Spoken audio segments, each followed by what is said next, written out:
Hi, welcome back.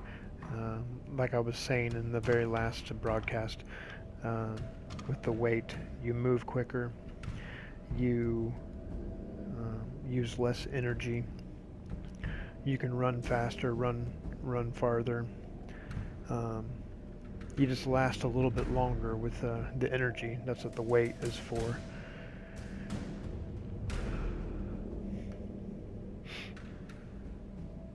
Magic, that's pretty self-explanatory. That's my magic power. It constantly regenerates. Um,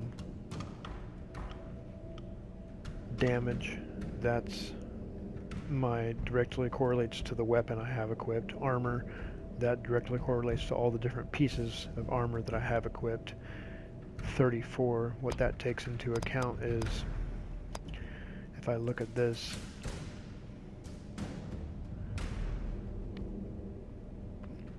it adds the defense. You can see where it says defense, poise, and weight. The defense adds my physical, magic, fire, and lightning. 8 physical plus 1 magic is 9 plus 1 fire is 10 plus 0 plus 1 lightning is 11. That's where it gets the defense 11 from. Same thing here, defense of 9. If you add 2 plus 2 magic, 4 plus 2 fire, 6 plus 1 poison, 7, and then 2 more for lightning. That makes 9.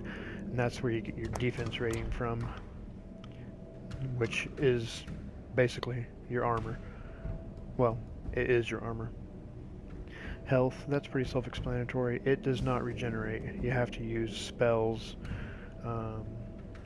Though I don't know if this character is going to have any that does that. So potions or weapons or trinkets are the way to heal. Save points regenerate all of your health also. But unlike magic, health does not regenerate unless you have something that causes it to regenerate. So, pretty weak character, level 1. And then lore, this is just all the different, you'll find little books, and each one of them give you plus 25 experience, and they just tell you, different portions of the story, different little background information about some of the characters, or some of the different ways that the background of the game. That's basically what it is. If you're familiar with role-playing games, that's what lore is it just tells you about the lore of items or the lore of people. And these are all the different categories of things you can find lore in. Quite a few, and on my other 2 characters I only have about 50 or maybe 60% of them found. So, time for the real battles to begin. Now I want to do a lunging attack at that guy. If I hit L3 to run, and as soon as I hit L3 to run, hit the R2 for heavy attack, I'll do a lunging jump attack at him. That's the lunging jump attack. If I follow it up with another heavy, it'll just swing him into oblivion if he's not already dead.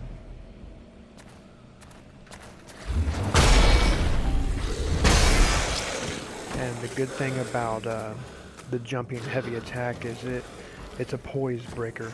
It can break the enemy's poise, which is basically their ability to get knocked back or stunned during attacks. You have poise rating also. Poise, is that on the character development screen here? There we go.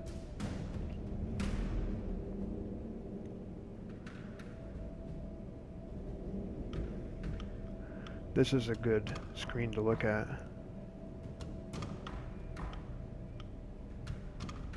My poise is only 4. That's pathetic. The wind can knock me out of my attacks. Poise just prevents you from being knocked back or knocked out of your attacks, stunned when the enemy attacks you. Flinching, basically. It prevents you from flinching. Very helpful when you're casting spells or doing an attack.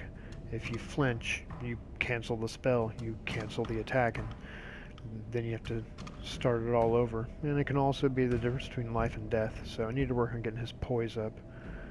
energy consumption, 140%. That means every time I do something that takes energy, my weapon basically, it uses 140% of normal energy, which is not good.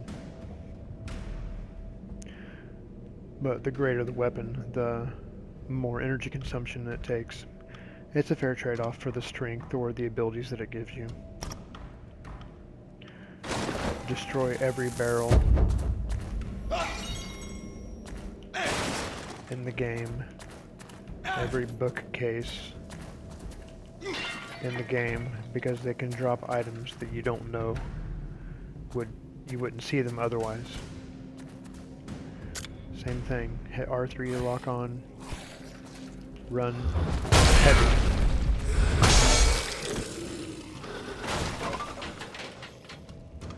And sometimes they growl, even though they're dead. When you walk over their body, they'll still growl. Like post-mortem death call. Roar. See,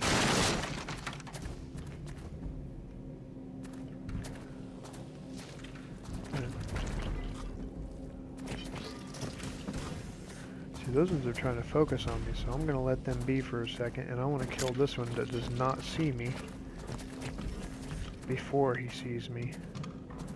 Walk up to real slowly, back attack. That's the animation for the, they call that a critical hit. It's basically like the backstab in Dark Souls, if anyone's familiar with that game. It is in me, and it is changing me. My skull. The bones are moving, growing. It does not feel like poison in my veins. More like liquid darkness. It took me a while to learn how to kick. If you have a two-handed weapon equipped, eyesight goes first, then follows sanity.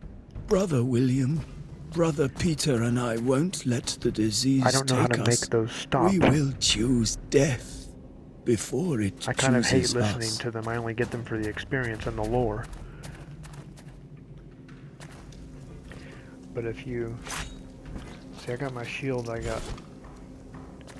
R1 does a light attack with your weapon. R2 does a heavy attack. L1 uses your shield. Or if you have a dual wielding, it'll attack with the weapon in your left hand. And every shield has a unique thing. That's like a stun move with the shield. It's like a shield bash. Smack. Smack. And if you two-hand your weapon and you hit the L2 button, it'll kick, so you can kick pots. Or if you hit forward and R1, it'll kick. But I like L2 better, because if you do forward and R1 and you mess up, then you do a light attack instead. Or you can roll into the pots, and that destroys them. I'm going to do a shield bash attack and show you what that's like on this character. So just pushed him back. I blocked his attack, but it still took a little bit of damage.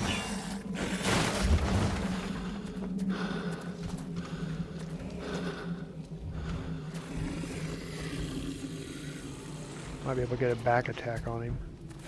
I did.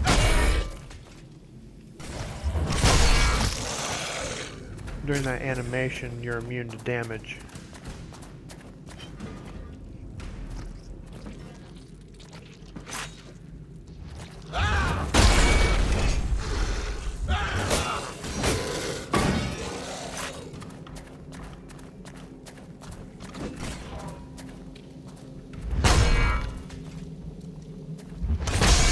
That's how I'll kill the enemies.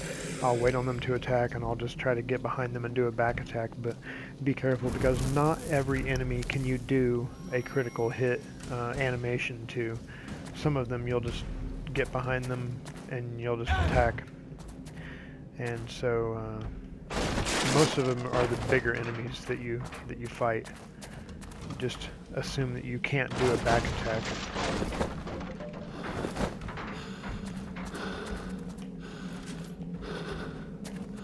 And that's what the things look like that you can pick up. They're like little fire shards. Little shards of magic glowing, burning with fire embers. As you can tell, you can see the You can see the little sparks coming off of it.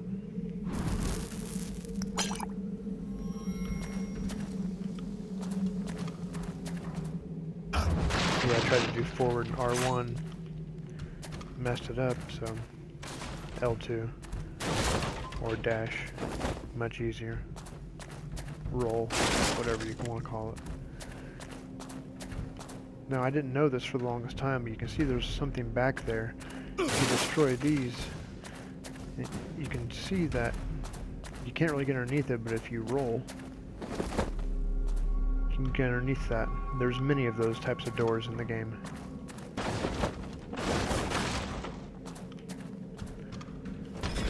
Treasure chest. Empty bottle. What that does is now I should have 4 out of 5. Since I haven't refilled it, I have 5 health potions now instead of 4. So, needless to say, those are very, very useful to find empty bottles.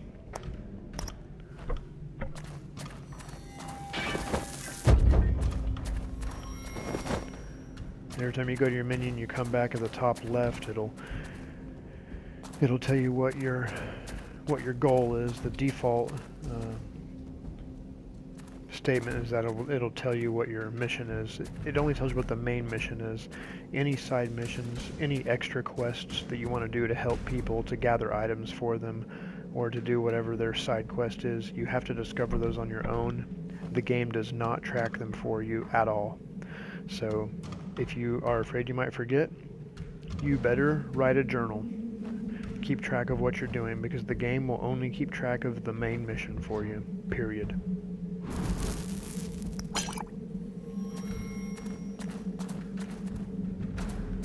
Dead soldiers, they're everywhere.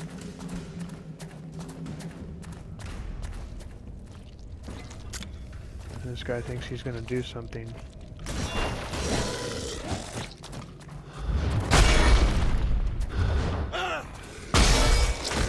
You've seen that slow motion. Sometimes when you go to kill something, it'll do a slow motion death attack, which is really awesome. It's awesome when you get a slow motion death attack on some type of an enemy that you're having a hard time fighting. Then you finally get the slow motion death attack and makes you feel like you've accomplished something. See, I destroyed those bookcases and there's something under them. So, energy shard. I'll equip that. Anything that you want to have the ability to switch quickly to, hit the R2 button on, it gets a star above it. See, there's a little star above it. That doesn't have a star, that doesn't have a star, that doesn't. But the picture itself, right in the middle, right at the very top middle of the picture, there's a little circle with white background and a little black star. That means it's one of my favorite items for that particular the consumables and miscellaneous. You can do that with weapons also.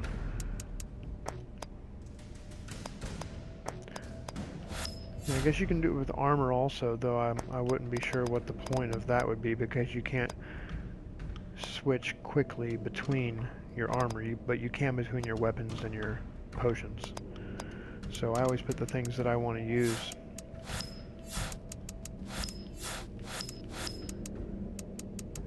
And if you're having a hard time getting them to be in the correct order, then start them all over.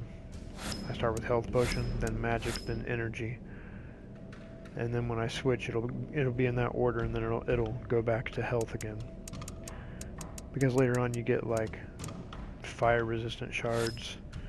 I might as well equip that one also. And magic resistance, and if you get used to having them in a particular order, so if you're having a hard time, like I said, just go back to them, remove all of the quick, hit the R2 button, remove all of the quick effects from them. And health potion, it's always going to be on, you can't take it off, so it's always going to be number 1. And then just go back through and do, okay, I want that to be 2, I want that to be 3, I want that to be 4.